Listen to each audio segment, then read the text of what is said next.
All right, man. So in '05 to '06, around that time, iCON the Mic King was on tour with you in your city.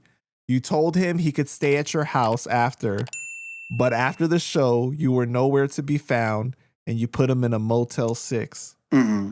He was super tired and fell asleep, and when he woke up, there was blood all over the sheets.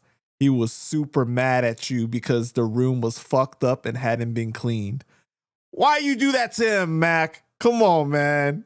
Hold on. Let's get something straight. iCON the Mic King was on. He complains about this every time I talk to him, and it's. I don't know if he's like an only child. Like, I love iCON the Mic King. He's a great guy. He just flew me to New York, treated me to an awesome performance. That he threw a concert where it was like Busta Rhymes, him, me, Pac FM. It was great. iCON is a great friend, great person. He treated me exceptionally at this show that he just did, flew me out, put me up, paid me great. He's a solid guy, top to bottom. I love him. But I when it comes to this story, he has got to, it's like only child level of entitlement where it's he hit me up saying he was on tour and asked me if he could stay at my house, which was 30 minutes away from the venue, asked me. And here's the part that he loves to leave out. Wait, so it's not even your tour? No, it's not. I wasn't even on the tour. Oh, he, from what he told me, he was on tour with you. No, he was on tour with him. I was at home living my life. We weren't on tour together. We were not on tour together. If we were on tour together, of course. No, I was at home living my life. He was on tour and he hit me up and he's like, hey, I'm in town. Can I stay at your house? We're on tour. And he had like 5 people with him. And I'm sitting there like, okay, I had 2 roommates at the time, lived in this tiny townhouse with no space whatsoever. iCON the Mic King is on tour. He's playing in Lawrence, Kansas, which is 35 minutes away from my house. And he's got a whole crew of people that he's on tour with. Me, I was not on the tour. I had nothing to do with the tour whatsoever. He asked if he could stay at my place. So I say, no, but what I'll do is I will pay for a hotel room for you with my own money. So I bought him a hotel in Lawrence, Kansas, which was, again, 35, 40 minutes from my house. I paid out of pocket for a hotel room for him to sleep in.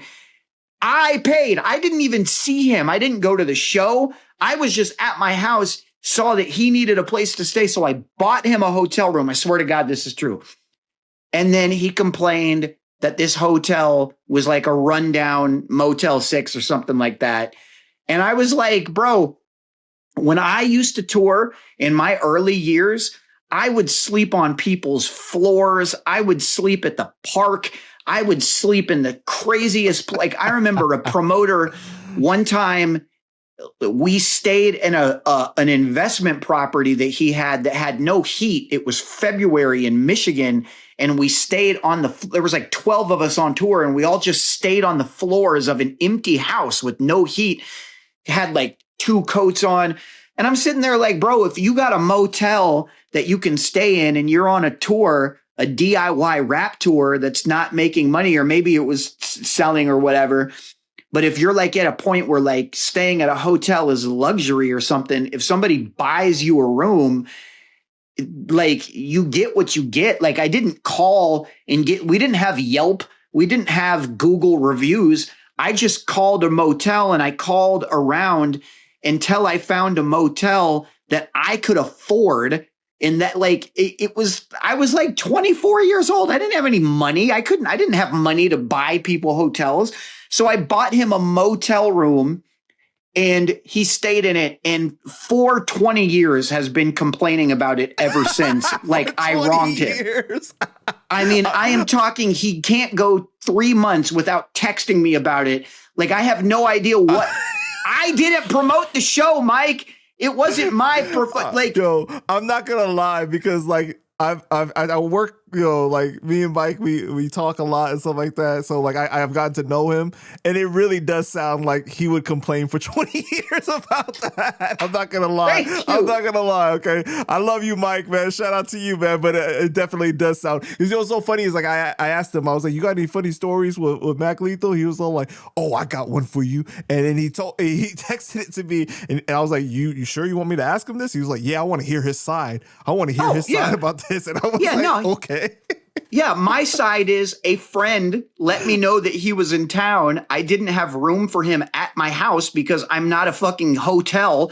I have roommates. I don't have room for 5 people to just come stay. Like, where you want to sleep? In my bathroom? Like, we don't have anywhere to sleep. Well, it wasn't your fault that the room wasn't properly cleaned. Okay, like it was. Well, he said it looked like period blood. He said it looked like period blood all over the sheets. It probably was period blood. The thing that I don't understand is like, why is that my responsibility? Like, I'm buying you a room because you need a place to stay.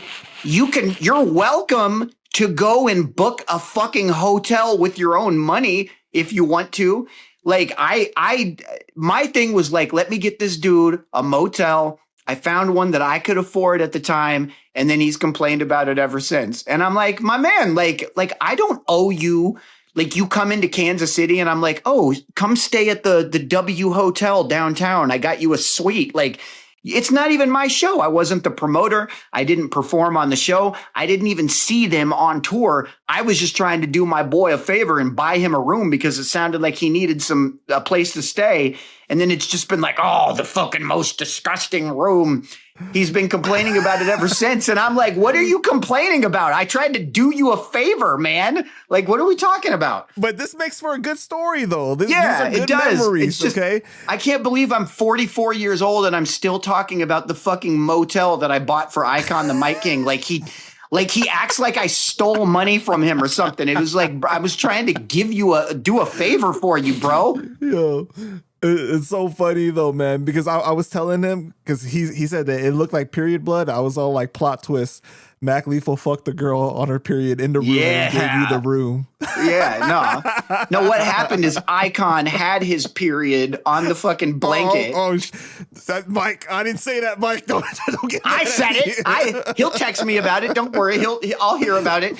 He's probably on a plane in Dubai or something, traveling, living the incredible that dude life. Is always on the go, man. He's living the life. Yeah, he's my idol, bro. Like what he's doing with I just watch him and I'm like, see, man, like he said a really important thing that I think that like more hip hop artists that are aging artists or maybe don't like the climate that the music business is in is Mike has always said that if you can make it in underground rap, you can make it in anything. And I believe that. I think that that's true. And I think he's a living example of like the way that he does his business and how successful he's been. It's really proof that like the people that are willing to do this DIY music hustle, there's a lot of people that have had success in it. And it's just rap music, underground rap music is hard to make a insane living at. It's like your channel, a lot of the people that you interview are people that are struggling blue collar artists or people that have had success or are still battling for it or have had to work other jobs or whatever it is. But the thing that's undeniable is there's a real grind and a real work ethic that you can find in a lot of the underground rappers that never cared about major label deals, anything like that. They just wanted to build their own fan base. And he's always said that if you can make it doing that, you can make it doing just about anything. And I agree. For real, man. And I resonate with a lot of the artists because it's like, if I really wanted to make a lot of money, I wouldn't be doing this line of work. Like as far as like covering these type of stories, you know what I mean? Like I would be like covering the most salacious, crazy shit. Yeah. And, like, yeah, bro. Like Cage versus Necro, like the falling out that they had is not doing 700 million views. You know what I mean? Right. Like it's a very niche audience, but we all care about it and we're all interested in it. And that's why we're all on your platform.